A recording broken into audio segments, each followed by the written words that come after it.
இன்றைக்கி வந்து முட்டை வறுவல் எப்படி பண்ணுறதுன்னு பார்க்க போகிறோம். அதுக்கு வந்து நான் இப்போ வந்து ஒரு 6 முட்டைகளை வந்து வேக வச்சு கீரல் போட்டு எடுத்திருக்கேன். இப்போ அடுத்தது என்ன பண்ணலான்னா, வடை சட்டி வச்சு அதில் எண்ணெய் ஊற்றிக்கோங்க 2 ஸ்பூன். இப்போ வந்து காஞ்சதுக்கப்புறம் அதில் கொஞ்சம் கடுகு போட்டுக்கோங்க. அது நல்லா பொரியட்டும். அதுக்கப்புறம் 1/4 ஸ்பூன் மஞ்சத்தூள் போட்டுக்கோங்க. அதுக்கப்புறம் 1 ஸ்பூன் மிளகாய்த்தூள் போட்டுக்கோங்க. தேவைக்கேற்ப உப்பும் போட்டுக்கோங்க. இப்போ அதில் நம்ம வேக வச்சு கீரல் போட்டிருந்த முட்டைகளை போட்டுக்கலாம். ஒன்றா போட்டுக்கலாம்.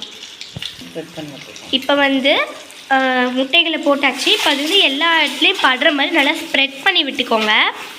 இப்போ வந்து நல்லாவே ஸ்ப்ரெட் ஆகிடுச்சு. இதுக்கப்புறம் அதை வந்து சிம்மில் வச்சு மூடி வச்சிடலாம். நல்லா முறுவலாகட்டும். அவ்வளோதான் ஃப்ரெண்ட்ஸ், நம்மளோட டேஸ்டியான முட்டை வறுவல் நல்லா மொறு மொறுன்னு ரெடி ஆகிடுச்சு.